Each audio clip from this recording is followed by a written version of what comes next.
Welcome to the future.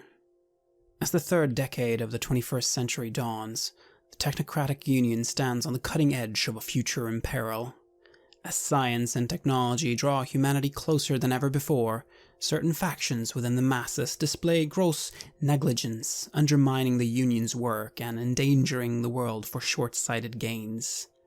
Despite global telecommunications, new frontiers in virtually every field of study, and an understanding of the universe only dreamed of by earlier generations, humanity faces threats on all sides. The world stands on the brink of destruction, and it is up to the agents and operatives of the Technocratic Union to save it, or to be its ultimate downfall. Join the Primogen, Nikita Cake from Devil's Luck Gaming, and our own Hjalmar as they play Agents of the Technocratic Union in this Mage the Ascension 20th Anniversary Chronicle led by Travis Legge from Onyx Path Publishing. Welcome to the Union, and welcome to the Rock. You have all been recently reassigned to the Rockford, Illinois construct. Rockford has always maintained a small to medium technocratic presence.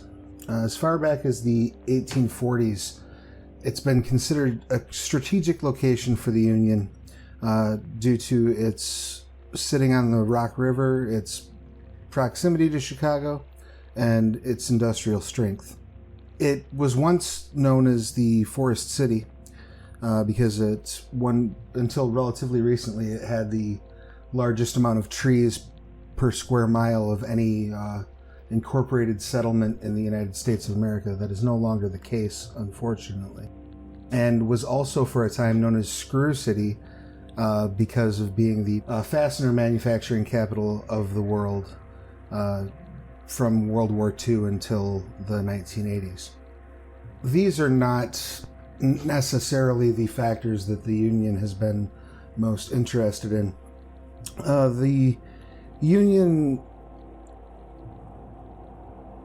has its eye on Rockford because control of the region has been hotly contested for, since there's been a city.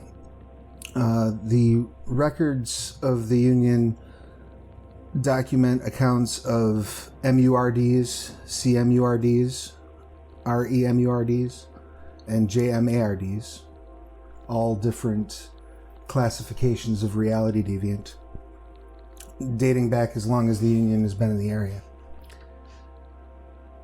And so, the Rockford construct's primary responsibility is to contain any sort of disturbances, reality deviance, or other activities that might endanger the masses, while deferring to the leadership of the larger Chicago Symposium. Chicago is about 70 miles to the southeast of Rockford, and so ultimately, in terms of organizationally, that is where this construct reports to, is the larger symposium in Chicago. You have each been recently reassigned here, having completed training or a early field assignment in another location. Specifically Primrose, I know that this is your first field assignment. Yes, it is. Did you have any preferences as to previous assignments, Angela? Is this your first time in the field, or? I like to imagine that I've been in the Union for about 2-3 years, so maybe I made it to research assistant, or maybe not, but I can imagine I haven't done much field work, to be honest, mostly lab work so far. And Devin, would you say this is probably your first time in the field, or is this... Yeah, there are some alternatives here that are possible for me, but I think the first time in the field, I think that's most easy to go from. Having been a PI in Chicago before, and now sort of getting pulled from that, and sort of thrown into a different world, and going through training, and now being put out in the field. I think that's where we are. And let's go ahead and actually let's start just at the Chicago training facility. There's a NWO construct that is located underneath Wacker Drive. And now, Devin, you've completed your training program, and while you were in training, you met another agent, Primrose Smith. She's commonly known among the training class. She was there when you started, and you pretty quickly discovered that she is a construct, a vat-grown individual. She was built for the specific purpose of becoming an agent. And according to rumor of the training facility, she had the distinction of an extremely early enlightenment. Some say she was even enlightened in utero, or in false utero, in the artificial womb. And this has led to, though most of the trainees treated her as well as they would treat any other agent for, things such as singling one out and bullying them and things along those lines, are considered unmutual by the Union. There were some that would push the envelope and try to get away with as much as they could, because they didn't like a teacher's pet. There were others who would maybe go out of their way to kiss up to her, as if there were some sort of advantage to knowing someone who was so unique. And there were some that just seemed to have a genuine curiosity about her. But for the most part, the agents treated her like any other, because that is how the Union is taught to interact with one another. You celebrate your strengths, or celebrate might be a strong term. You focus on your strengths, but you don't single out one another. You're all members of the Union. What would Devin's feelings on this person be, given that background? I am nervous, to be honest. It's a rare occurrence to meet someone who is grown this way, and what they say about the early enlightenment is strange. How do you even develop a personality over 2 years? I feel like the first time we met, if that is now or if it has already happened, would be, my normal sort of calm, collected exterior might be a little bit shook up. My hands might be a little bit more sweaty than usual. Trying to keep a straight face. I often look a bit uptight, people have told me. But that is a part of me letting go of my past and trying to embrace the role of an agent in this new life. But seeing Primrose, that is something interesting. I'm curious. I don't know what that means, really, to be made like that, and what that does to a person. And is this a curiosity that you would be inclined to share with her over, say, the course of a 6-month training? Or is this the type of curiosity that you would quietly retain to yourself? I think whenever we would have time, without too many people listening, I would keep asking questions. I would ask, just sort of not try to be invasive, but I would ask and see how she does things and try to soak in any knowledge that I can get. Anything that could help me in my training as well, because if she is an unnatural natural, or how you would phrase it, then whatever I can pick up from that, I would want to get. But also, I'd be happy to be her friend, as far as colleagues go. So I would try to socialize. Yeah. Excellent. And Primrose, given everything you've just heard described, what is your feelings towards Devon? On the outside, Primrose is very calm, cool, and collected. I always have a small smile on my face, like nothing can really faze me. And in reality, though, everything is still very new. It is a bit unnerving, but I've only always known being trained and being around people, so people around me really wouldn't bother me. I think that's normal. Everyone's reactions towards me being a bit different. So I would welcome Devon's questions and answer the best that I could with what I'm able to talk about, what I have knowledge about, but basically the knowledge that I have is what I've been trained to know. I think the most interesting thing for me would almost be her reactions to things that she has never seen before, that I would take for granted, or most people my age that are, that have had a lifetime of experience would have experienced. It'd be very interesting to see how she reacts to stuff like that. Maybe things like food, normal things. Yeah, that'd be interesting.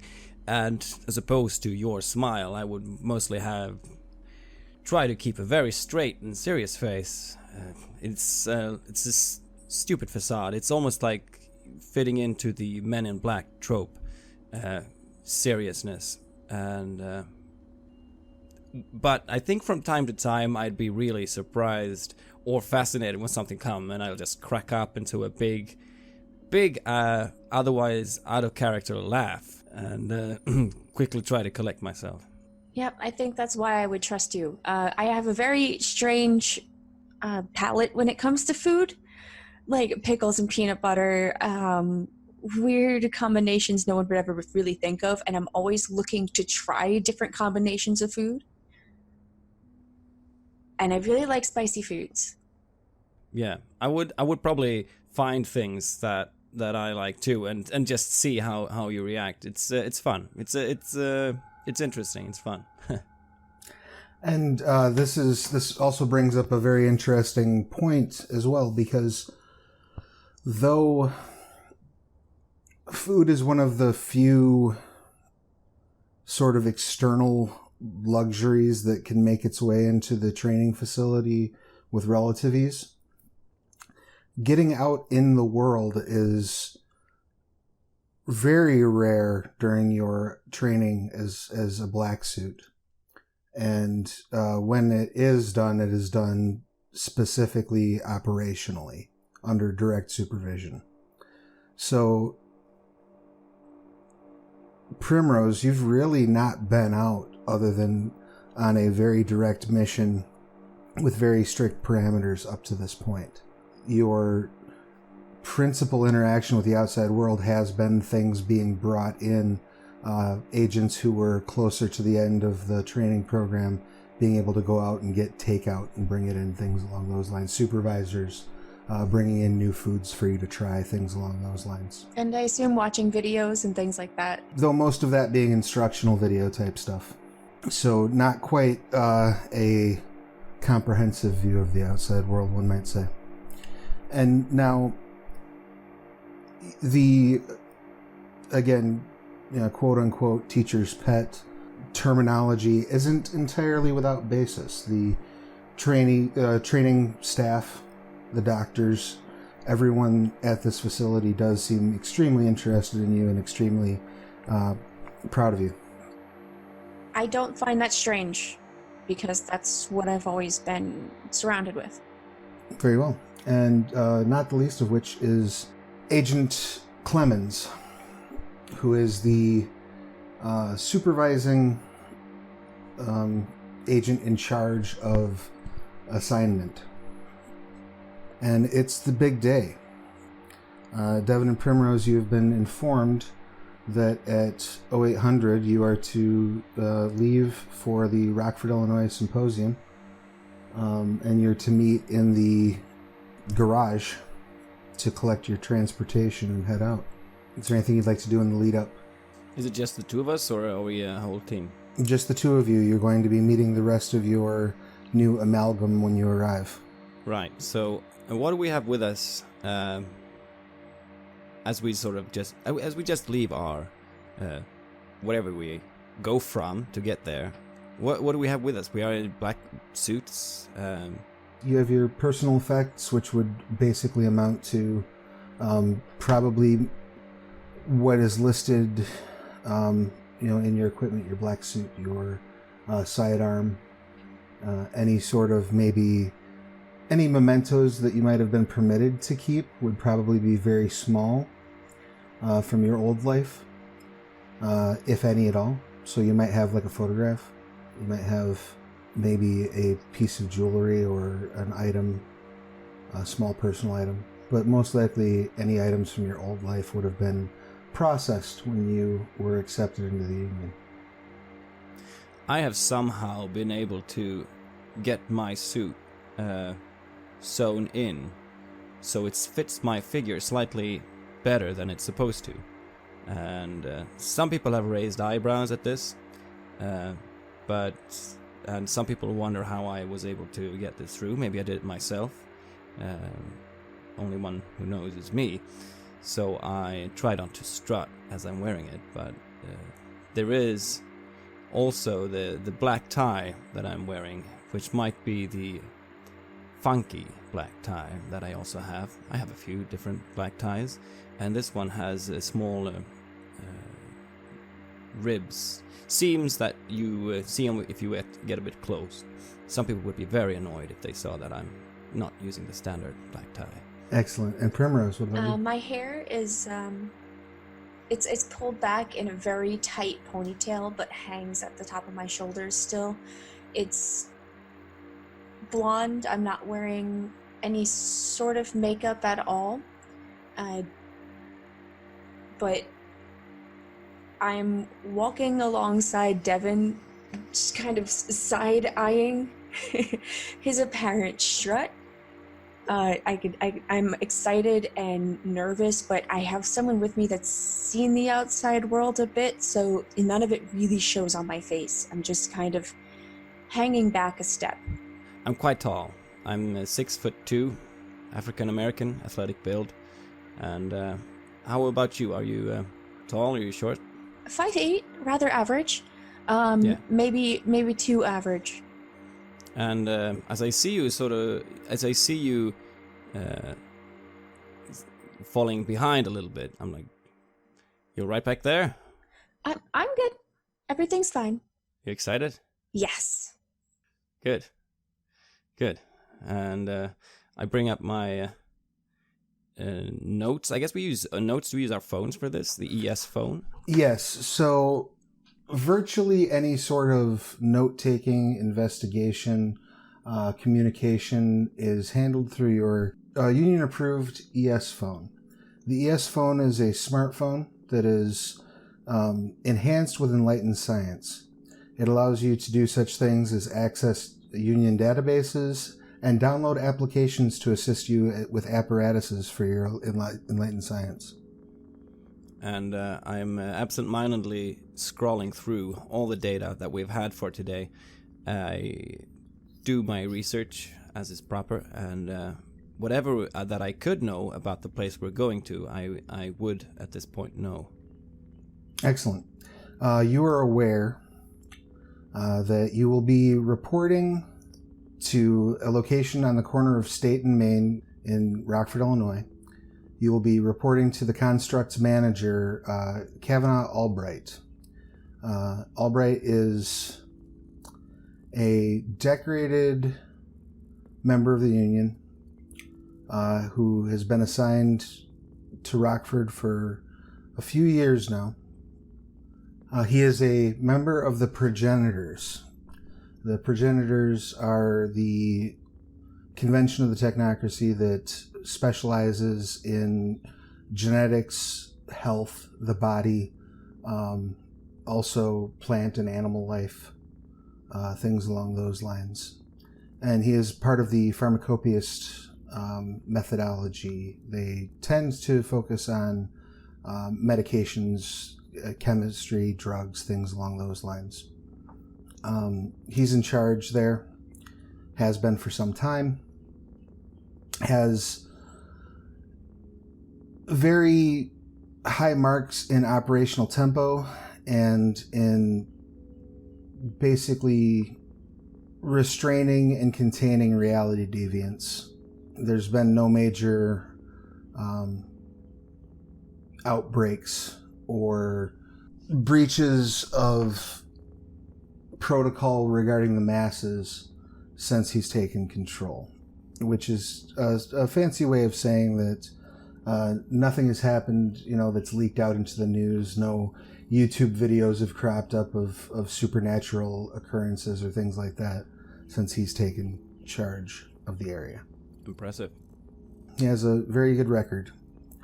Seems like a interesting, fun, and probably busy assignment because, as you also discover from your research, Rockford is known for its sort of contested nature with various reality deviants. Right, which is why we're here. And you arrive in the vehicle pool. Special agent in charge is standing, arms folded, in front of a Spectre sedan. Black, four-door, relatively unremarkable appearing sedan. You kids ready for your your first time on the front lines? Ready as can be. I look around the place and I look over to Primrose. Definitely ready to go whenever you are. Primrose has never been in a vehicle, has seen videos of such, but is just kind of eyeing it and just giving it a once-over.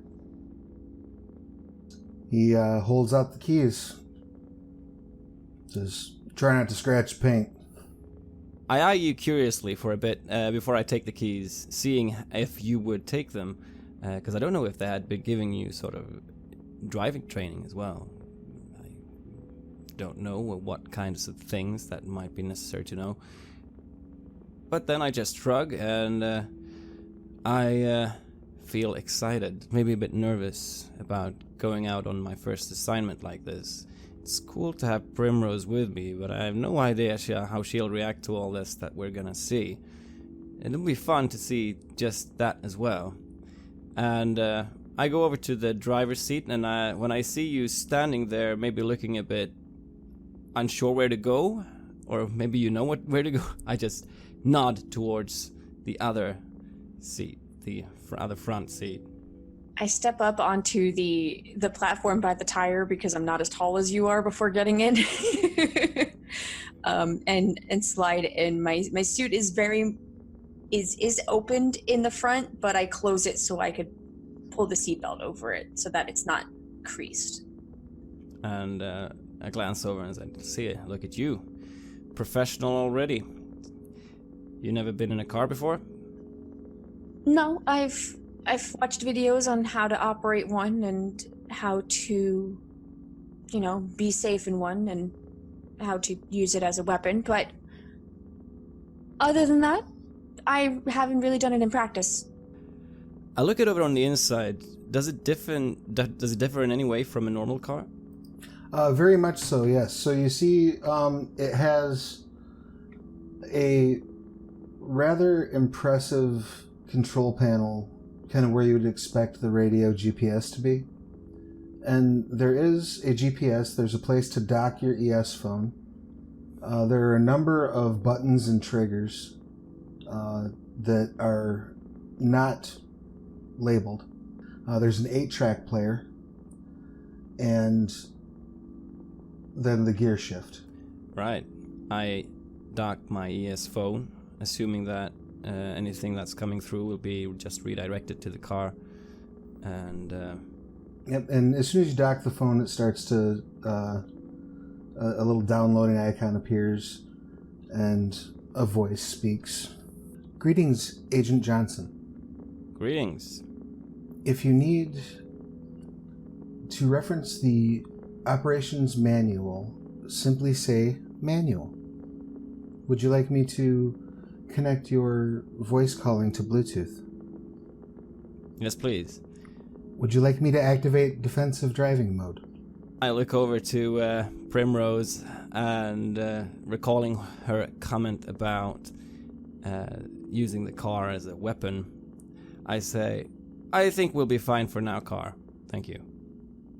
Thank you. Is my name Carr? I still look over at Primrose. What would you like to baptize this vehicle as?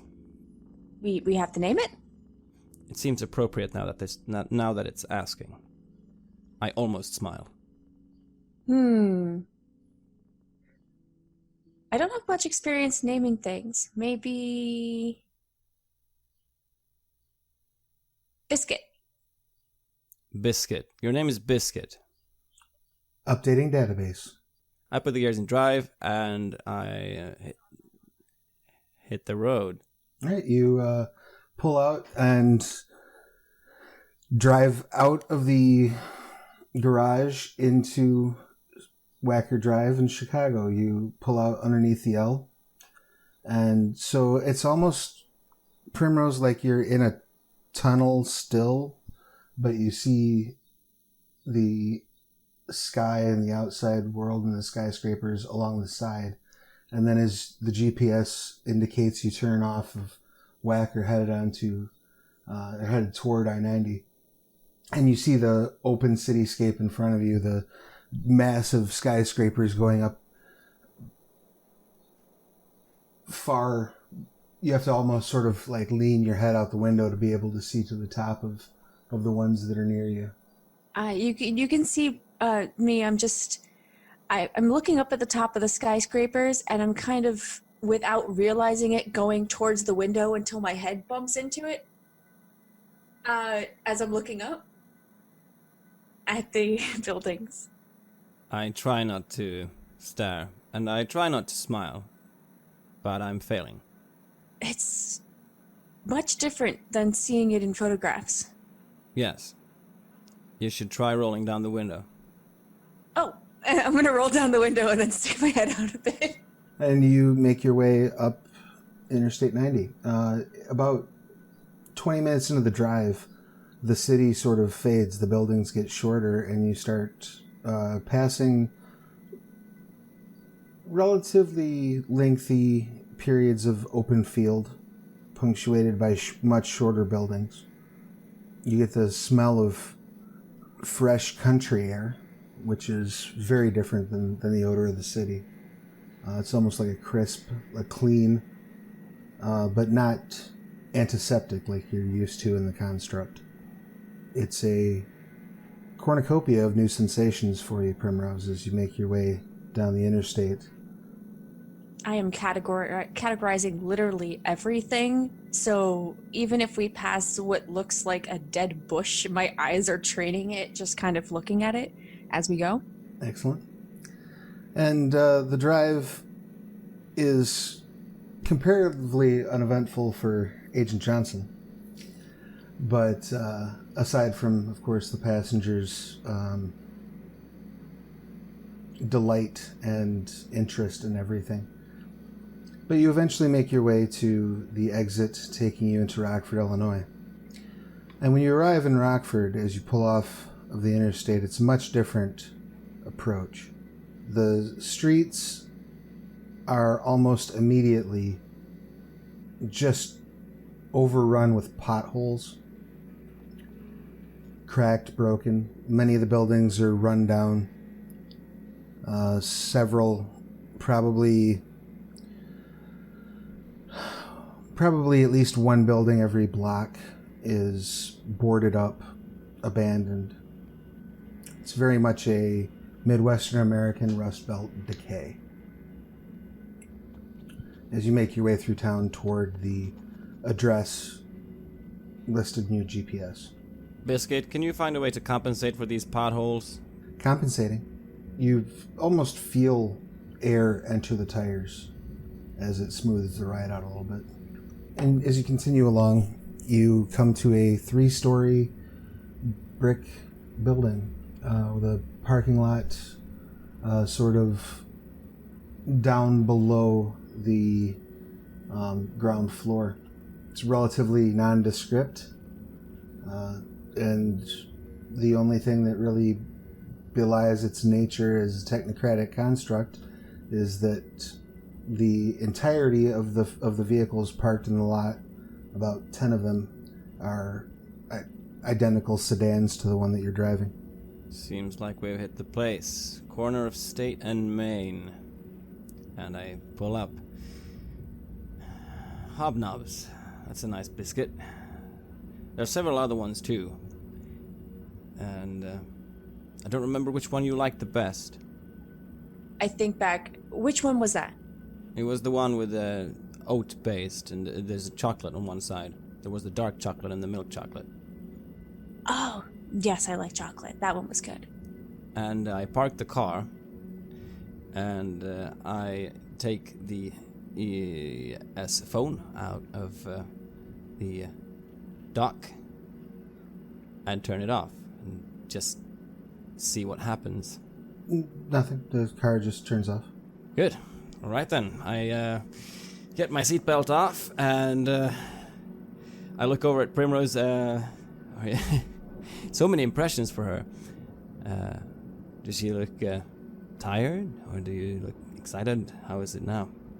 It's almost a very internal vibration of how much excitement that Primrose has. Her face is still very cool, calm, collected, still that very slight smile, but her eyes are darting everywhere and looking at everything. Do I see anyone in the parking lot besides just the cars? Is there an entrance with like a security gate? There's what appears to be just a simple automatic door, and when you walk through in that lobby, there's a gentleman sitting there. Looks like he's probably in his 50s, kind of almost the stereotypical security guard. He's soggy in the midsection, wearing a hat that's a little bit crooked, reading a newspaper, doesn't seem to be horrifically attentive to what's going on. He's sitting in a chair with no desk, and there is a Starbucks coffee sitting on the floor next to him. I'm fixing the hair that got messed up from having the window open almost the entire drive and pulling it back into the ponytail as I'm looking over at Devin, and then I nod my head towards the security guard. Good afternoon, or good morning. We are here to see Construct Manager Albright. 3rd floor. Thank you.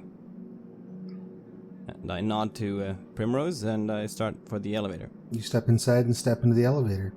Now, Angela. Yes. How would you have made your way to this assignment in Rockford? You had recently been assigned elsewhere, yes? That is correct. I finished my thesis about a year ago, and since then I've been bouncing between different RDs. And for now, I've been assigned to deviancy and investigation in applied sciences. It's not something that I would have preferred. I did like working in a laboratory a lot more, but I'm gonna make the best of the situation. I might have ruffled some feathers with some of my more groundbreaking theories. So I guess I got assigned in podunk nowhere, and well, I'm on my way there. I don't really know if I've been in Illinois long, or if I just well, I am from Chicago, so that's I guess this is the first time I'm leaving the main symposium for the Rockford construct. I've heard stories about it. Not looking forward to going there. Excellent. And how would you like to get there? Well, I am a doctor, so obviously I'm used to more, high-end luxury sedans. Thankfully, I've got one for myself. It's silvery gray, and I do my own driving, of course. I'm not that rich. So I've essentially taken a bit of a... Well, it's not... What was it, 70 miles? Is that the distance? Yeah. About that. 70 miles. I did that yesterday. I booked at a fairly high-end hotel. freshened up a little bit, and I guess I had a brief breakfast. We're meeting at 8 in the morning, correct? Well, let me correct that. Actually, you were.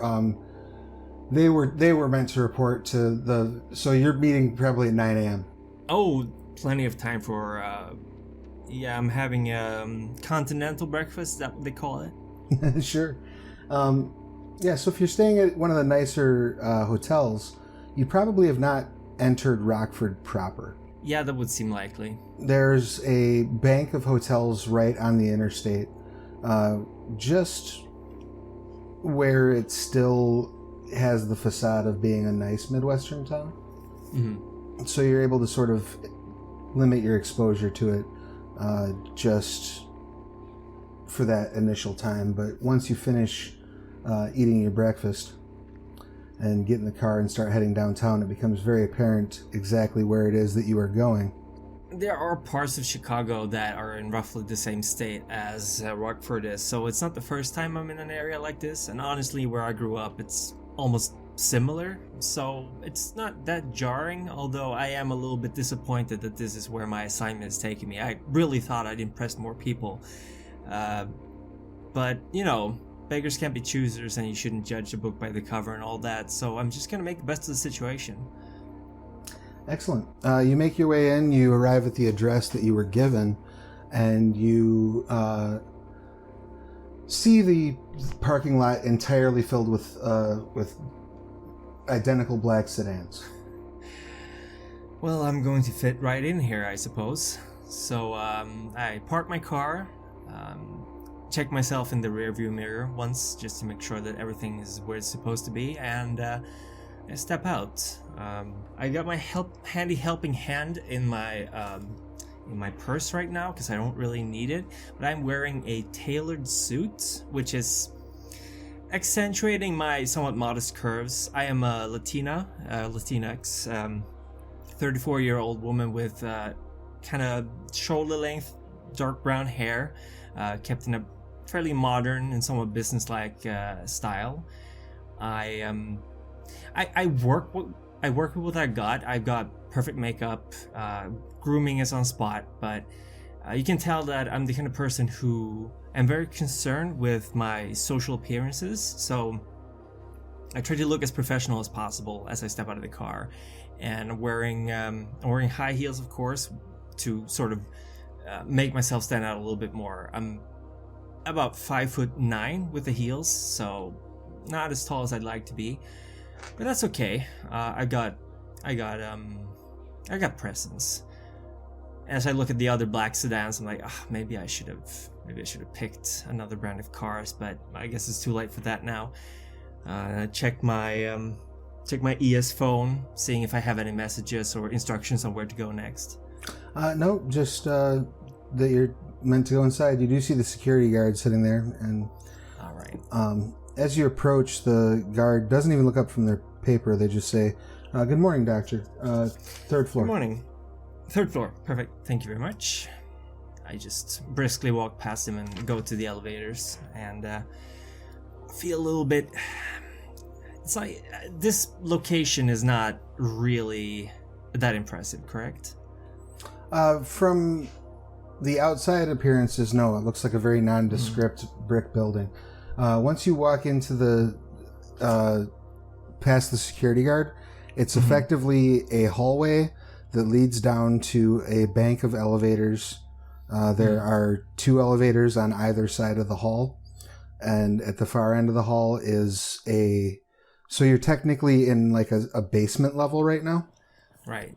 So there's a window, but it's like, 3/4 of the way up the wall, half window, letting in just the slightest bit of sunlight. The rest of it is this sort of artificial, harsh, fluorescent lighting, which is the lighting norm throughout the building. Yeah. Well, I can imagine that my tenure here is going to be short and to the point. I can't imagine my brilliance being wasted on this location for too long. But I will look past that and simply go into the closest elevator and press the 3rd button, and checking myself in the mirror again as well as I'm ascending to the 3rd floor. Excellent. You arrive at the third floor as well.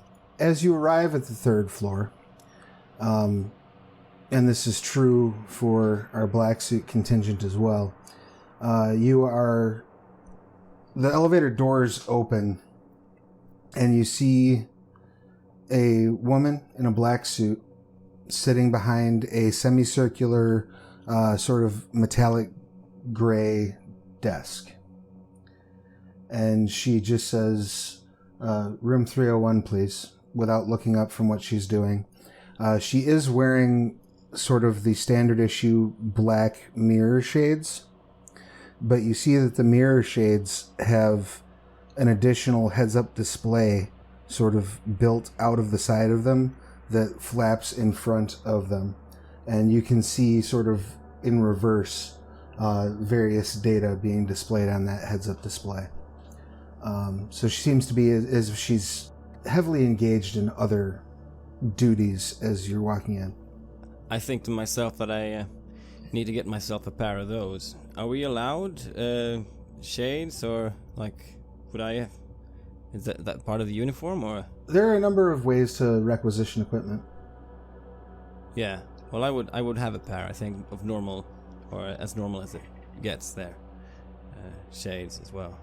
When you arrive in room 301, it's a sort of sterile, white walls, white floor. There's a silver coffee machine and white styrofoam solo cups. There are 6 chairs. What are the black suits doing when they arrive in this waiting room? I'd go up and get a drink and hand one over to Primrose as well. Hey, I'm gonna take a sip. It's coffee, right? Is it any good coffee? Imagine kind of your generic, like, grocery store brand coffee, but with the caffeination level tripled. Oh, yes.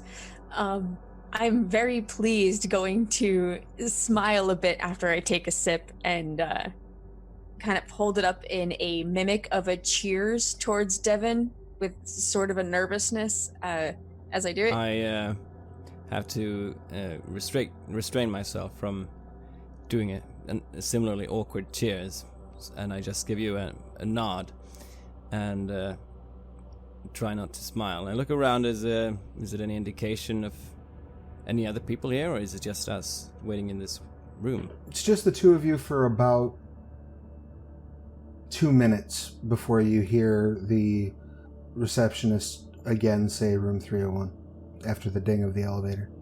I'm gonna straighten myself up and straighten my posture, so I'm just the official blank slate of a black suit when I hear someone else coming in. We're almost doing this in a synchronized fashion, both almost standing opposite each other and straightening our things out, and I give a nod of approval. And Angela walks in. You see this pair of black suits. This would not be my first time meeting black suits, correct? Oh, I'm sure it's not.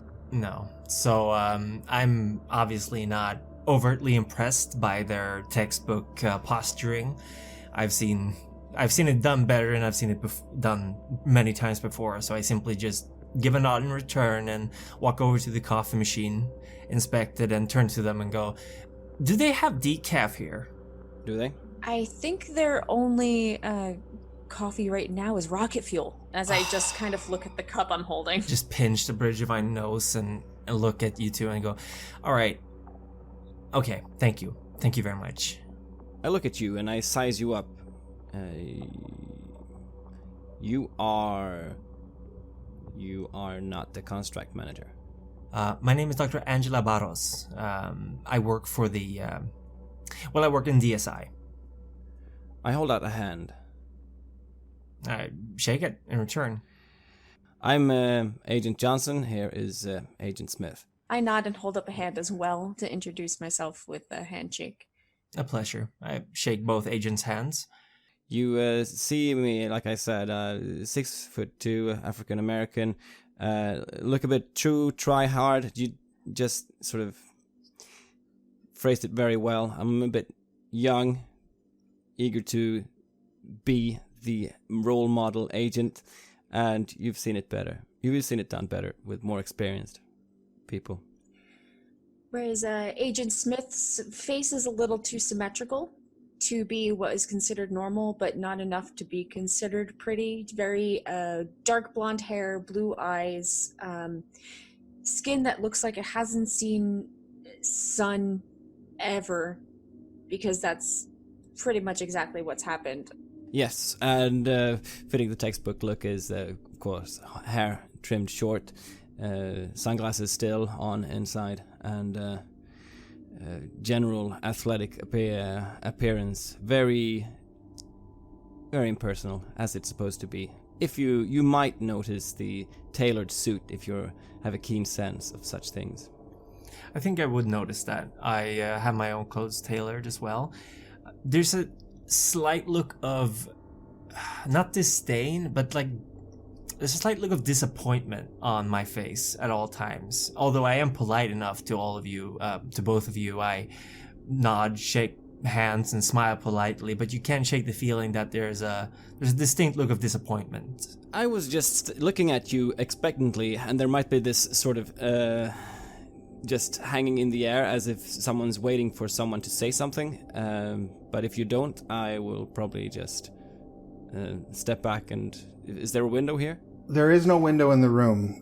It is just bare white walls. And just as you're about to, like, step back, like just at the end of that pregnant pause, a man pokes his head in the door. Caucasian, brown-eyed, dirty blonde hair, stands about 6'1". Kind of imagine, perfect teeth, perfect hair, toned physique. Imagine what you would see from like a daytime soap opera doctor. He's wearing just a white button-down shirt. He kind of pokes his head around the door and says, "Hey there, you're new agents, right? I'm Manager Kavanaugh, right this way, come on." And I'm nodding for the doctor to take the lead.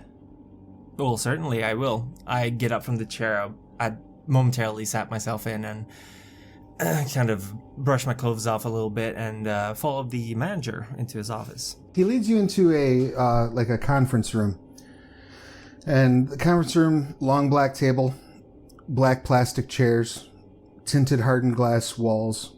And on the walls there are various sort of pseudo-holographic feed displays. And he sits down at the head of the conference table and says, "Pleasure to make your acquaintance. Got to be honest with you, I'm quite happy to have some additional personnel around here. Some recent data that we've been going through indicates that some previously detected anomalies that we had deemed insufficient at the time have been later manifesting as RDEs. Analytics believe that they made the appropriate adjustment to weighting and have generated additional probability models. That being said, number of FOs required to investigate the increased number of models has necessitated additional resources. Staffer is waiting for you down on the second floor, get you squared away, and get you out into the field." I look over at Angela. Mm-hmm. Doctor, what is your... Sorry to ask, what is your role in this? I'm with the DSI, normally, so I'm assuming we're here to investigate, possibly apprehend, or worst case scenario, exterminate. Is that a fair assumption? I turn to look at the manager. Yeah, we try to avoid extermination whenever possible, but there is... it's obviously a case-by-case basis. What we're trying to do here is just make sure we keep the op tempo up. We make sure that we are cataloging and properly addressing any sort of deviance that's taking place within the city. Things basically, to put it to you in layman's terms, there's some leads we did not follow up on that we need to follow up on. The higher-ups breathing down my neck. We need a couple of IFOs, information gathering operations, basically on everything. Because of the fact that there were a few things that slipped through the cracks, we need to kind of audit So I got the boys down in analytics doing some prioritization. They're on the second floor. They'll let you know what to kind of chase down. You've been all brought in. You're going to be kind of our new field team to sort of try to grab some of these things that creep up while the rest of our field teams can remain involved and engaged in the investigations they're currently running. Does that track? Of course, bookkeeping. And cleaning out your books, that's perfectly fine. Now remind me, RDEs were reality deviant. The E stands for... Entities. Entities. Perfect, thank you very much. That checks out for me. I look over to Primrose. Yeah, absolutely. So we'll speak with the people on the second floor, find out more information about what we're going to be going out for. That is correct. So the basic idea is they're going to give you an assignment. I'm not quite sure what, because we've got 15 fires we got to put out. I guess we'd better get started then. Yes, and I stand up and I hold out my hand to the construct manager and I say, Construct Manager Albright, I've heard good things. It's a pleasure to have met you. Likewise. He shakes your hand. Are we looking for a specific person on the second floor to receive our information from? Yeah, you're going to want to talk to Agent Jackson down in operations. Remind me, Construct Manager. Please, call me Kavanaugh. Oh, of course. Remind me again, Mr. Kavanaugh, Mr. Albright. What is the status of unenlightened mundane operatives here in the building? Are there any indications of their status? Well, security guard out front is a sympathizer. Most of the folks in the ops dispatch office are sympathizers. And we have a staff of about 30 sympathizers that come in and out on a regular basis. Understood. We'll keep our usage of devices and enlightened technology at a minimum while we're in the building then. I appreciate that. So you said you were standing by the door, is that correct? Yeah, I would be standing by the door and waiting for Angela to take the lead. And you do see that there are, across the hall, kind of waiting to go into the room, are a pair of people rather striking to behold, man and woman, sculpted physiques, chiseled features, look like effectively perfect specimens of the human form. 5'10" and 6'0". The woman is 5'10", man 6'0". Blonde-haired, blue-eyed. Definitely look as you would expect somebody who was like built to look. So it looks familiar. Like you're engineered to look Average. They were not. That was not a consideration when these people were engineered. Okay. And they both have short blonde hair and just very much. There's something a bit almost uncanny valley about them. I Try not to stare, but it's hard. That's wow. Some kind of PR people, perhaps. I think to myself. This is actually a good time to ask the question. If I wanted to be able to read the auras, how would I go about starting that just to get a better feel for them without having to open my mouth? So you would make an enlightenment roll, and your difficulty would be equal to the highest sphere plus 3. You do not gain any paradox inherently by using this effect. So go ahead and give me that roll. I have 2 successes, an 8 and a 10, no ones. So you run a quick analysis, and whose auras all are you looking at? Because it's something that it's within my field of vision, so I'm going to quickly glance around and run a quick assessment of my surroundings. So as you look at Kavanaugh, you get the sense that there's kind of a pattern of efficiency to his aura, to his moods. But having said that, there's a lot going on with them. So it seems as though he's got many things on his mind all at once. that he's, panic is the wrong word, but that he's just Excited? very concerned about a number of, it's not, excited's not accurate necessarily either, because he's not in an elevated emotional state, but he is definitely occupied with a number of things. And in fact, you're fairly certain that he's used some sort of a mind procedure in order to multitask. So he is effectively, like, you can see subroutines running in his aura, as if he's used mind magic to allow him to think about multiple things at the same time. There's a definite overtone of passion in his aura. He seems very excited about what he's doing, very pleased with what he's doing.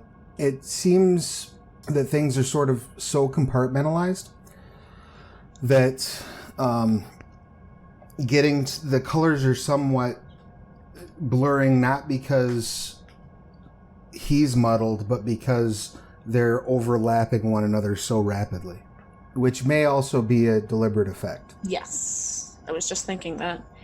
What about from the two blonde beings? As you look at the twins, they seem to be almost entirely in a state of like calm. It's like a very, very intense blue. Like they're very focused, but they're ready to like just unleash at a moment's notice. Any specific fluctuation of the colorations around the edge, sort of the texture? None whatsoever. Yeah, almost as if it's programmed to perfection. And while you're doing this, just a quick check on mood. What's Angela's mood? Agitated, a little bit ready to go. Want to get started with this. Want to get it over with. And I would say yellow and brown. Brownish yellow. So enthusiastic, but also kind of bitter about this whole thing. Like not really feeling it, but hoping it's going to turn out better than I think it is. Excellent. And Devin? Yeah, I'm feeling that we are just being moved around at this point, and I am usually a bit restless about learning something new and getting something new to happen. And it's all fun meeting new people, but if we're not gonna get to the actual business soon, I think I am trying to pick up any information I can, anything that I can learn, and just to keep my mind busy, because that's the way it prefers to operate. So I don't know where that would leave me, really. What do you think? There's probably like that undercurrent of frustration. Probably a bit of the yellow from the enthusiasm, but also a bit of the edges of the frustration, the red, like maybe even bordering on anger. Yeah, and I think I'm hearing a Chicago accent from Dr. Angela, but from a much better area than I'm from. I have tried to smooth out my accent as much as I can, but I know that she, being a local sort of as well, she might pick that up, and I don't like that. So are you going to interact with the twins at all, or are you just going to head down to operations? Well, I let the two of you go first before I throw my paper cup in the conference room bin. So what are you guys doing? I currently give the twins a look. Like, they're clearly not just your usual field operatives, but at the moment I'm just itching to go. So I kind of look over the rim of my glasses at them and then keep walking, essentially walking past them. And I've got my theories of what they might be up to, but currently I got a job to do, and I'd rather get it done with as soon as possible. So I'm just heading towards the elevators to go to the second floor. I believe that was where we were supposed to go. I throw out my cup. I'm keeping my movements as slow and deliberate as possible, and I'm going to look at the twins and nod in their direction and see if there's any sort of fluctuation, and that, depending on that, then wait for Devin and head to the elevator. They nod back politely in exact unison, which is a little weird. But you do notice the slightest flare of lust in the female twin. I don't know what to do with that. I see that you stop in your step, looking at them, and I almost bump into you. And I look over to the twins, and I murmur a half-nervous, "How do you do?" They nod at you in unison as well and step into the office. Step into the conference room, I should say. As the two of you sort of nervously shuffle down to the elevator where I assume Angela's holding it at this point. You see Primrose just slightly deflate as the shoulders go down, and she lets out a low breath. "Friends of yours?" I say. No, way too calm. Do I get any kind of inclination to what they might be, these two? Like, do you want me to make a roll for that? So you could use a basic life procedure to try to determine whether or not they're maybe... I definitely feel like there's some eugenics implied in this, so I'm not... I kind of want to lean more on my own skills rather than use magic, so... Intelligence medicine? Biotech? Biotech would work too, whichever you prefer. Yeah, I'm going to go with medicine because that's slightly higher, so that's a 10 then, so that's one success. It's a reasonable assumption that they're engineered of some sort, but you would need to do some kind of further investigation to determine exactly how. That's all the information I need right now anyway. So I'm gonna give Agent Smith a look and not scoff at the exhalation of air, but more like a inquisitive eyebrow raise. Like, so you're new here as well, then I see. A little bit. You can say that. Elevator doors open. Ding. The doors open to operations. Operations is a flurry of activity. You see various people, most of them dressed in black suits, running around. One of them is like carrying like a 6-armed creature that appears to have spines growing out of its back and like bug eyes at the sides of its head. And it's like chittering in some weird language.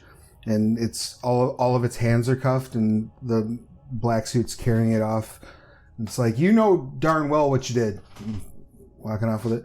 There are people kind of shouting just a bunch of acronyms at one another. And you see a kid, looks like he's probably 16 or 17, in a black suit that looks like it's maybe a size too big for him. Wearing a lab coat over the black suit, kind of like walk up and is like, are you the noobs? Agent Jackson? Excellent. I'm going to airdrop you a file. He pulls out his ES phone. I take out my ES phone as well, and I look around the room at all the activity here. Says, yeah, things have been a little crazy. So I need you all to head up to Rock Cut State Park. We have a local that's recovering from claw and bite injuries in the wake of a bear attack. A bear? Uh-huh. Spoiler alert, wasn't a bear. Yeah, I figured. Yeah, so if y'all could head up there and figure out what exactly it was, that would be awesome. The file I just uploaded has all of the information we've been able to gather from preliminary intel and a GPS locator to Rock Cut to the area where this went down. Standard operating procedures. He starts feeling his pockets. He reaches behind a counter and pulls out what looks like a pen and hands it to you, just in case. I take it and I look it over. As you look it over, it's not a pen. It's just the size of a pen. It has a little blue light at the top of it. I can't believe we're still using these. I see Primrose's eyes widen, and I feel her energy. And I'm holding it over to you. There's a quirk to my lips as I'm trying to contain a larger grin as I take it and hold it and put it in the jacket pocket on the inside. Says, please only use that if you need to, and no using it to skip out on your restaurant bill. We've had an issue with that. A memo just went out last week. Primrose's head tilts slightly in confusion. And he turns around, he's like, put that down! And he runs over and starts... Alright then. Rock Cut State Park. You two have your own vehicle, or are you going with mine? We have our own. Excellent. You sure you don't want to travel together? I look over at Primrose, waiting for you to elaborate. It makes sense for people who are going to be on the same team to understand each other's abilities and strengths. Sure. I had already started pulling as much intelligence as I could during the elevator ride about this Dr. Barras that we have with us. But I see her keenness to meet people outside of the bunker. I thought I kept that hidden.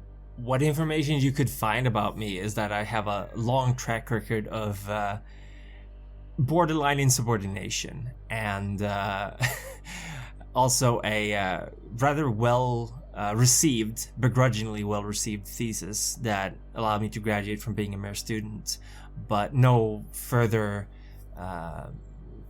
discoveries or anything like that. Just a brief period as a research assistant and then relocation to field work, where I've spent the last year and a half roughly. And I nod towards Primrose agreeingly, as if I just thought the same thing. Yes, let's go together. Do you want to go in our car, or do you prefer using yours? Your car, I would assume, is the standard operative vehicle, so I guess it makes sense that we would go in yours. To Biscuit, then. Excuse me? To what? You've named your... Oh, fine. Let's go to Biscuit, did you say? Yes. I have already headed towards the elevator, yes. Delightful. You step out, and despite the fact that all of the cars appear exactly alike, you're able to navigate directly to your own. You all hop in. I assume place your ES phone in the dock. Yes. And it starts up and says, "Good morning, agents. Do you have a destination and or musical preference in mind?" Rockcut State Park, please. And we'd like to listen to some bossa nova. As you wish. It starts playing some bossa nova, and the GPS comes up, taking you to Rockcut State Park. The state park itself is pretty large. It's just outside of town, on the north side of town. There are multiple campground areas. And while you're on your way there, you're able to sort of review the data that you were sent. There's basically a little bit of local news coverage detailing this so-called bear attack. Oh boy. The clips include: a Rockford woman is recovering from claw and bite injuries in the wake of a bear attack. According to eyewitness reports from fellow campers, Christian Davis was one of many people camping in the cabins of Rockcut State Park, located just north of Rockford, about 11:30 a.m. on Saturday, August 2nd. What appears to be a brown bear attack in Rockford this week left one woman injured and has wildlife officials wondering just where the animal came from. Local area woman Kristen Davis was mauled by a bear last Saturday at Rockcut State Park. A third clip. On August 4th, wildlife officials ended their search for the bear or bears responsible for the attack. The encounter took place at Algonquin Campsite in Rockcut State Park. A helicopter flight and 2 days of ground searches did not turn up any bears in the area of the attack. A fourth clip. Rockcut State Park in Rockford has been closed due to bear attack on a young woman, a wildlife official said. The Illinois Department of Natural Resources received a report at 11:30 a.m. from a fellow camper of the woman who was attacked in a popular recreational area. So was this just yesterday then? The previous weekend. So this is like a Tuesday, we'll say. And the data also includes information that the attack site has not been surveyed by any union personnel yet. So a IGO, information gathering operation, is mandated. APR lists MURD and TBE as the top probable RDs. So an APR being an analytic probability report, MURD being a magic using reality deviant, and a TBE being a teranthropic entity, werewolf. Delightful. This is going to be interesting. What do we usually say we come from if we present ourselves to people? Not the Technocratic Union. That is largely left to agent discretion. common things that are used are, any of the alphabet soup agencies, the health department, police, sometimes reporters. Kind of depends on what kind of cover story you want to use. We can be from the EPA. We're going to the national park. Sure. Of course. Makes sense. And I drive along, and you notice that I enjoy driving quite fast. It's just sort of lots of accelerating and braking. Oh, yay. I think this is normal. Not enjoying it that much, but the bossa nova is really keeping me so distracted that the driving is just the icing on the cake, to be honest. When you arrive at the state park, you see that there's, basically when you pull in, there's large signage that has a map of the entire park. Looking the map over, you do not see an Algonquin campsite listed. How old is this map? It looks sun-weathered. Alright, that's interesting. This is a big park. Would I be able to kind of zone in on any traces of human blood in the vicinity using, for example, some manner of olfactory device that I've procured from a laboratory, or would we have to do some groundwork? You can certainly check your immediate vicinity. If you wanted to go outside of your immediate perception, you would need to use correspondence procedures. I don't really have that. I have correspondence in mind. Nothing that really helps with blood, but I could potentially survey an area. So the two of you are capable of combining your efforts, working together. So, for example, if you wanted to, say, program an algorithm that would search for human blood and give that algorithm to Agent Smith could then focus that into her correspondence procedure to filter the area for that. That's like a reasonable solution. I can quite easily procure the molecular structure of human blood and feed that into your area analysis device, whatever you're carrying, and it should be able to zone in on anything like it, hopefully. It looks like a GPS on my phone that I'm able to manipulate with my fingers so I could zoom in and out in different areas. Using this with the two of ours working together, how would that work as far as rolling to see what we would find? Okay, so what will happen is first I will need Angela to go ahead and give me an enlightenment roll. This is going to be a adjustment. It's a coincidental life 1 procedure, so your difficulty is 4. Mm-hmm. Enlightenment, you say. So 4. So I have to roll higher than 4. Yep. All right. I like to think that I just watched you looking on the ground trying to find like specks of human blood and came over going, do you want me to check on GPS? I just stand up and go, well, certainly that would be more than welcome to ease up this procedure. And I rolled 3 successes, 5, 6, 5. So I provide the proper coding for this GPS-like device to detect this kind of molecular traces in the air or the soil. With that level of success, you can also adjust it so that it will filter out results from anything that would be older, or if you so choose, newer. So like you can probably nail it down to like human blood that's 2 days old, if you wanted to. We're going for last weekend. That was when it happened, correct? So absolutely. So as long as the traces are still present, unless you have time. No, I don't have time as a sphere. So as long as the traces are still present and have been degraded for that period of time, they should be able to be found. Now, what you're going to do, Agent Smith, is a correspondence 3 procedure, or correspondence 3 adjustment. I apologize. So this is coincidental because you're effectively using the technology in order to do it. You know, you're sifting through to find data that is based on a data parameter you already have. I'm going to go ahead and roll that coincidental. So you're going to roll enlightenment at difficulty 6. Okay. 2 successes, no ones. You get a ping.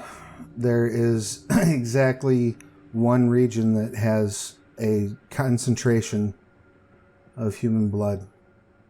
And it's probably 2 miles in to the park.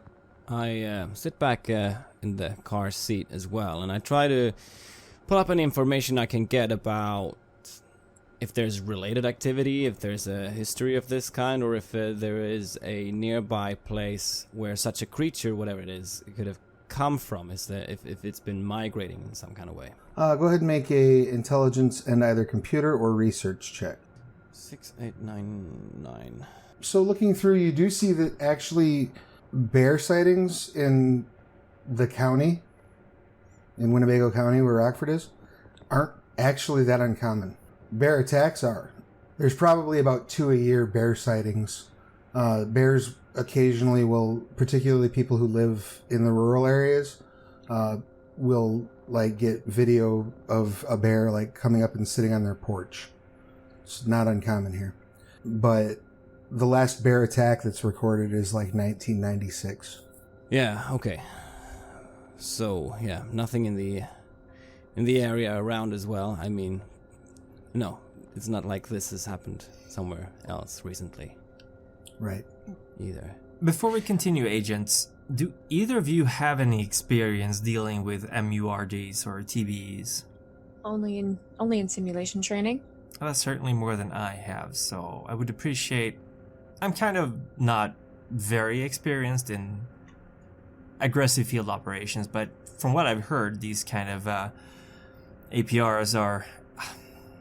They kind of shoot first, ask questions later type of things, so I hope you're well armed for this situation.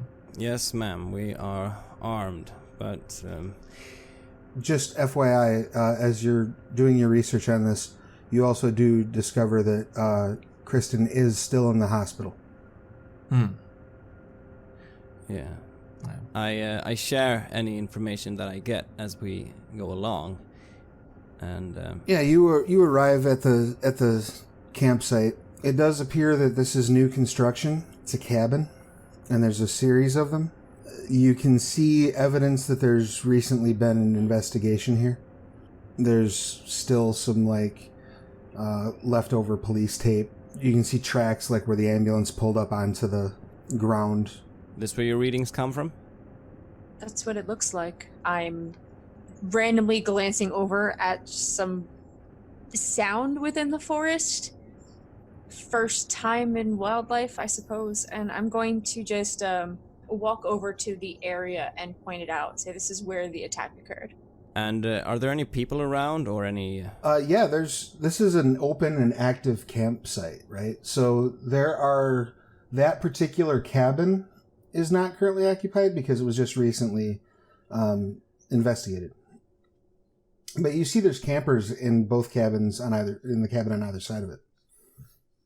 Yeah. And one family's grilling out, and the dad is standing there with a chef's hat and a apron on that says "Kiss the Cook," and he's flipping burgers and kind of looking over at you squinting.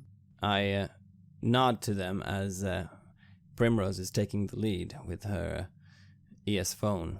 As the agents are doing this, I am actually going to try to use my certification. I am a medical doctor, so I'm trying to access the hospital files on my phone.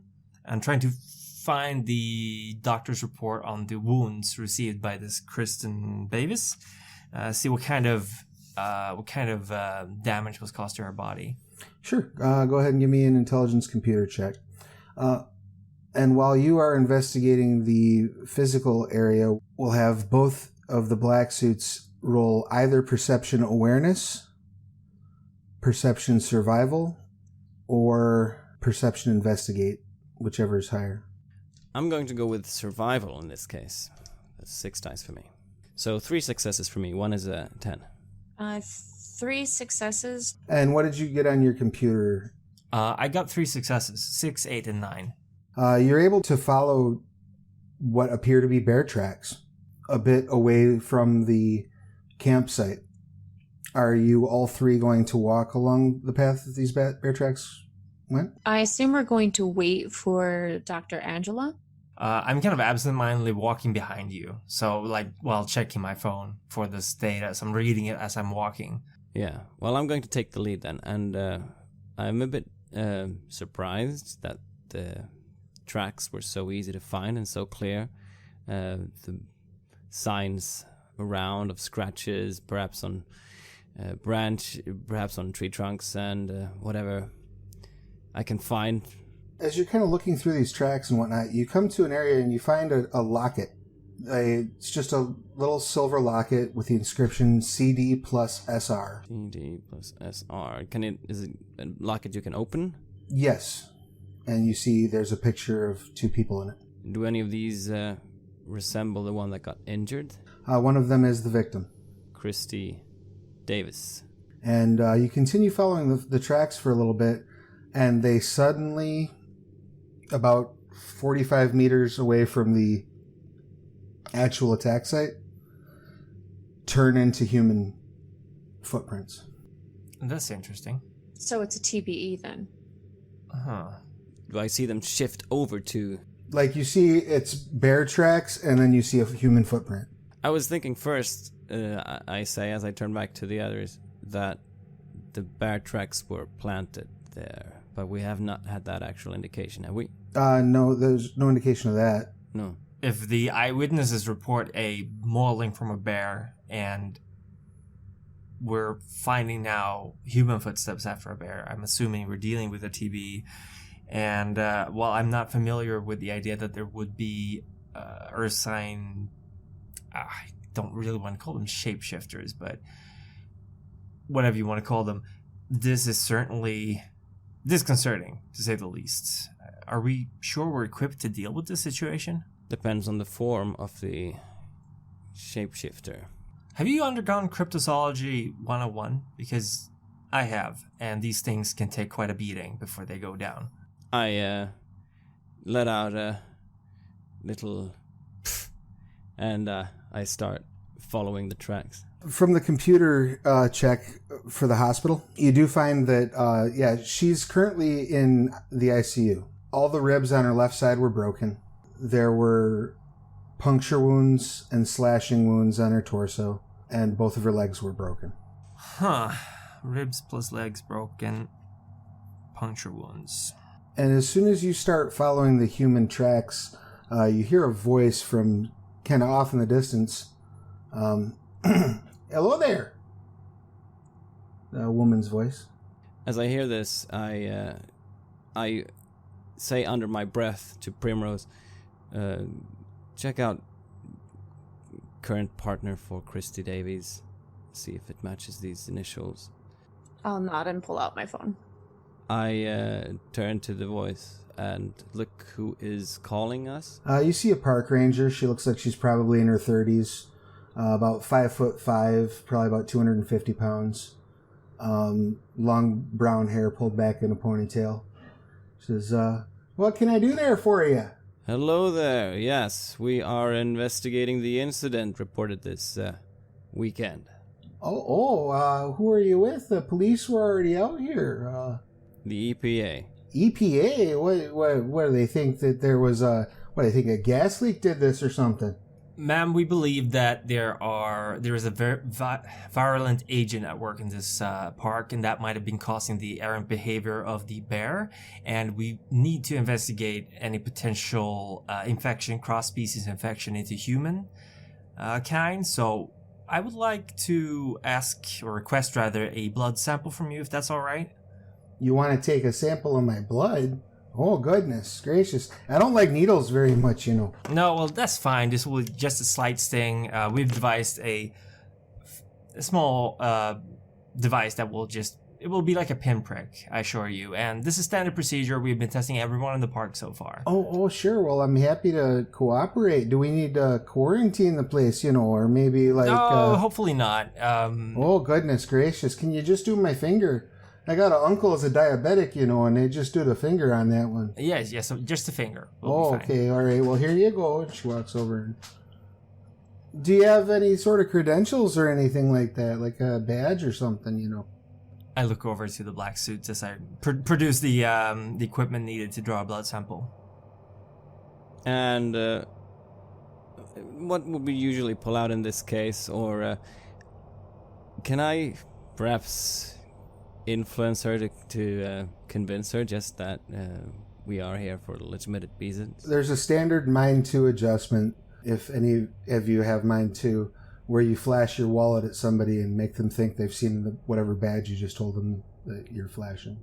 I will do that. I will produce my badge, and try and convince her that I'm here on the proper authorities. Excellent. Go ahead and give me an enlightenment roll, please. This is an adjustment. It is coincidental. 3 and 2 1s. You flash your badge. Go ahead and mark down that you have 2 points of paradox on your sheet. And she says, that's just a driver's license there, you know. You pulled out the wrong one, and I'm immediately going to go into disaster recovery mode and pull out mine and make the same effect. I do have mine too. Excellent. This kicks off the domino effect, which means that while it remains coincidental, the difficulty now increases by 1 because you're stretching the bounds of coincidence. Okay, well, I will expend a willpower. You have to say before you roll, so I will expend a willpower and then roll my enlightenment. That's 2 successes. She looks over and says, oh, well, that's silly. It happens to me every once in a while. You know, one time I caught a couple making out in their car over there, you know, and I went to go identify myself. I was off duty. And I wound up... How clumsy of me. So, what would you know about this incident? Has there anything that you have seen that's out of the ordinary? Oh, I mean, aside from that girl that looked like she got run through a wood chipper, no, I didn't see anything unusual. No other animals behaving erratically? Well, you know, we did have a deer that was just kind of limping around like he was all kinds of just sick or something. But, you know, I called the animal control and they came out and they took him and took him in, you know. I nod very gravely and make some notes. So should we be worried, or am I okay, Doctor? Yeah, I just finished running your blood through the tests, and I'm gonna try to see if I can. Like, there should be a database of lycanthropic attributes. Obviously, we don't perhaps have anything regarding so-called werebears, but I mean, you can legit just run a Life 1 procedure and see what they are. Absolutely. So that's rolling enlightenment, right? Yep, and your it is a adjustment, so your target number is 4. That is 2 successes. They're just a standard human. They're overweight and they have high cholesterol. Ma'am, are you aware that you are at risk for coronary disease, actually? Oh, yeah. The doctor told me that when I had my physical last month, you know, that I need to maybe lay off of the eggs so much, but they're so good, you know. Yeah, they are. But you are aware that just regular 10, 15 minutes of workout every day is going to reduce the risk of reduce the risk of coronary disease by at least 15%, right? I was not aware of that, but I walk around all day, you know, walking around. Well, strenuous physical exercise like jogging, possibly doing some climbing as well, has been all the rage recently, so I could really recommend it. CrossFit is also one of the options I usually recommend for people. CrossFit, aren't you just adorable? So is there anything else I can do to help you out here? Well, it is important that any possible samples that we find are not contaminated or that our work gets interrupted. So if you would meet anyone else sort of strolling around in these parts, please try to just keep them out of our way for now. Oh, sure, I gotcha. She turns around and starts walking back towards the campsites, and she's like, all right, everybody, just make sure to go back to your barbecues. There's nothing to be seen here, you know. I nod grateful thank you to Primrose, and then I start going after it. Can we pull out any more samples out of these steps that we have here? You can certainly try. How would you like to go about that? What ways would you like to analyze it? Now remember, each sphere that you have, the first dot allows you to analyze that aspect of reality.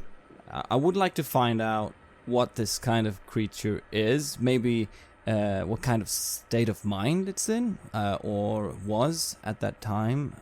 If I can connect with it somehow, with its presence, from what I'm seeing here, from what it left behind, if there's any material traces that it left behind, can I use that, somehow connect with it? You could use maybe a Mind 1 procedure as you're sort of examining the overall scene to get a very vague, it would not be as accurate as, say, like an aura reading, but you can get a very vague idea of mental state based on like its movements. So almost like a forensic analysis, you know? Yeah. You could do that with mind.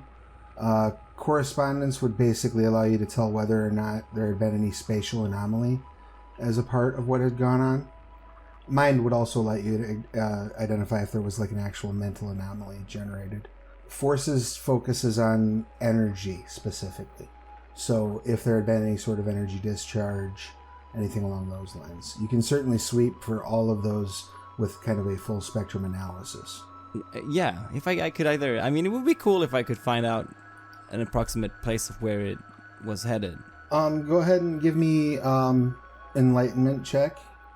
It's an adjustment, so it's going to be difficulty 4. Okay, that's 2 successes. Excellent. So you sort of run a full spectrum analysis on the area. You discover as you expand your senses with correspondence, you're able to follow the tracks out until they reach a paved section where they are then lost. So it sort of shifted from a bear form to human form and then ran to the pavement. What did you find out about her partner? Basically, on my phone, I wanted to kind of look up social media accounts and see if I can find any close relations with the SR initials to our victim currently. Sure, go ahead and give me a intelligence computer. 2 successes. She's currently in a relationship with a woman by the name of Jada Price. So you're not sure what the SR means? I'm going to let Devin know that in a relationship with the Jada Price, I didn't find anyone with SR in a current close relation to the victim. I kind of butt in and ask, can you run a facial recognition scan of the other person in this locket? See if we can find any matches to the initials on their social media accounts. Do we have any sort of facial recognition? Yeah, so you can also run that with a basic computer check. You can access, for things along those lines, you can always access the main Technocratic database through your ES phone. So that kind of thing, you just run with a computer check. Ooh, 4 successes. Yeah, so you find it's a Serena Rogers who died in a car accident 3 years ago. An ex-girlfriend of hers, you're assuming. Well, that gave us more information. Unfortunately, the other co-owner of this locket is deceased. Past 3 years. You see. Oh, and just to give you a little bit of follow-up with your from your mind procedure. As to state of mind when the attack took place, you get the distinct impression that there was some sort of a panic from the attacker. Maybe they were found out somehow. And Forces reveals nothing. I relay this to the doctor and my co-agent as I stand there near the paved area looking around for any other trace. I can't see anything here. Go ahead and give me one more intelligent or perception investigation check or perception awareness survival. Survival? That'll work. Yeah. Just to see if there's any more information you can find. I'm trying to see if there's, for example, anything that goes on to the next side of the road, the paved area, or, yeah, anything. I don't have anything in investigation or survival, so I won't roll for that. That's 2 for me. 2 successes. 4, 6, 6, 8, 9. So you do find, as you're checking it out, particularly using that wider correspondence net with the correspondence 3 filter up, you're able to find that the tracks do resume on the other side of the pavement and make their way to the river. I'm going to point that out. Looks like they went that way afterwards. I can't believe I didn't see that. I come over to you. I shake my phone a bit and just kind of look a little proud of myself. I nod approvingly, and guess that means you were gonna see a river. And I start taking the lead again once I've found the tracks with the help of Primrose. You make your way down. It's probably another 500 feet or so to the river. So another what's that, like 250 meters, something like that. 200 meters. Before we go there, I'd like to take a soil sample from tracks, both the bear and the human, as well, to see if I can maybe get some cellular data from that. You can absolutely do a Life 1 analysis on that. That's 2 successes. You rule out absolutely any sort of TBE. This is not a TBE. Yeah, this was achieved. You're relatively sure, judging on the differences between the 2 samples, that this was achieved through the use of life procedures. Fascinating. That certainly does open a lot of doors and closes quite a few, so I'll keep that information in mind. I'll inform the agents once they're done with their part of the research. Right, so you walk down to the riverbank, and these tracks do pretty well lead right up to the riverbank, and it appears that they literally just ran into the river. The river itself is probably another 70 or 80 meters wide, and it's moving at a pretty good clip. The current is fairly intense. There's a no swimming sign, probably about 10 meters away from you, nailed to a tree. As we were reaching midday or so, I stand here and I breathe in the fresh air and see the river. It's kind of nice. I take out a lunch packet of my bag. I say, well, I think it's time we break for lunch. Primrose almost visibly perks up at the thought. Yeah, so you all, you pull out a lunch packet. What sort of lunch packet are you going to be producing, Devin? I will pull out the standardized lunch packet, but there will also be a cucumber cream cheese sandwich on the side, which I will split and hand half to my co-agent. Primrose, who had just been staring at this MRE with a slight distaste, and pulling out my own packet of what would normally be a very dangerous hot sauce, and I was planning on adding it to it, and I just brightened as you had me the sandwich. You always bring the coolest foods. I know, I say, and I look very cool as I hand over the cucumber and cream cheese sandwich. And at this point, Angela makes her way over, looking kind of at her phone and analyzing the data. Agents, I see you're taking a break in the investigation. Yes, it is important to keep sustenance levels. I do intermediate fasting, so I don't really eat anything midday. I have found some interesting information, or rather I've drawn some interesting conclusions about our target. According to my analysis, we are not in fact dealing with a TBE, or rather that would be highly unlikely. Most likely we're dealing with an MURD. My current hypothesis is that this is, judging from the information that you retrieved and the motivation and the sensation of the target, this could potentially be a reality deviant, as we refer to them, or as they like to call themselves, mages. I use quotation marks there, who has spontaneously developed some manner of polymorphic capability, and presumably that's what we've been dealing with so far. I feel a clump in my stomach somehow, hearing that this was more conscientious than I might first have thought. And I chew a bit slowly, and I nod. Right. You think this was an intentional attack? What I'm feeling here, or what I'm getting up here on my phone, is that the mind state of the individual was surprised, perhaps. Not sure that this was completely intentional. I was more as if they had been found out, almost? It's an interesting question, and something we probably can't answer right away. My hope is that we are dealing with a recently enlightened individual, which would mean that we could take them in, properly prepare them, and add them to the roster of the Union. If we cannot do that, I believe this is a very dangerous individual. They are clearly at a level where they are fine with resorting to violence to deal with their issues. Agreed. And I look at Primrose.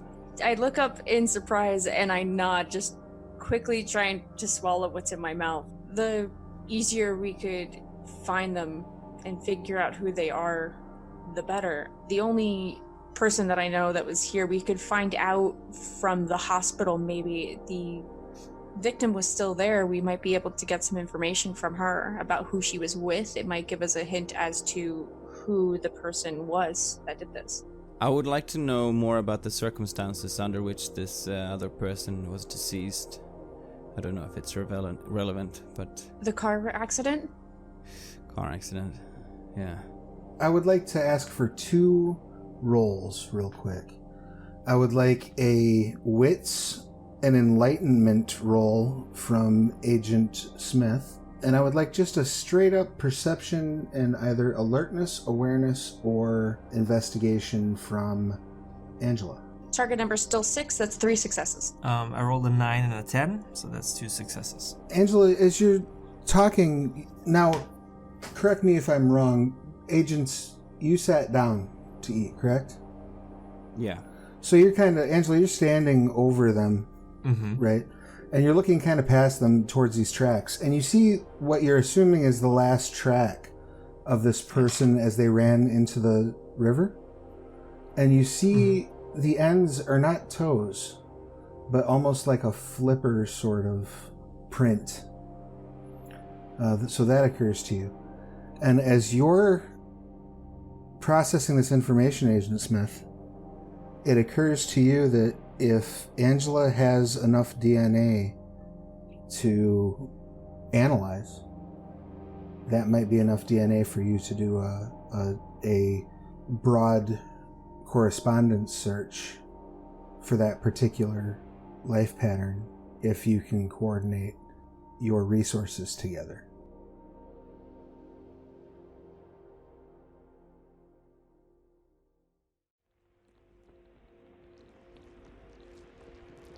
You have listened to an episode of Red Moon Roleplaying, where we played the chronicle Welcome to the Rock for Mage the Ascension 20th Anniversary Edition and the Technocracy Reloaded Supplement.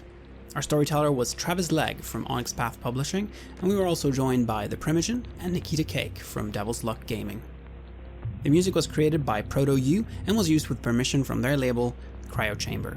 Visit cryochamber.bandcamp.com or their YouTube channel for more futuristic drone.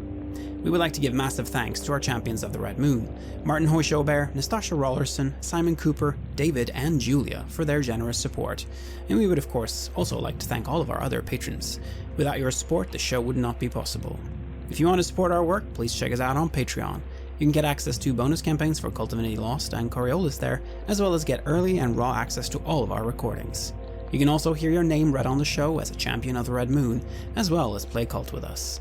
Most importantly, that support is what keeps the show going, so do check us out there. Thank you for listening, and see you soon again.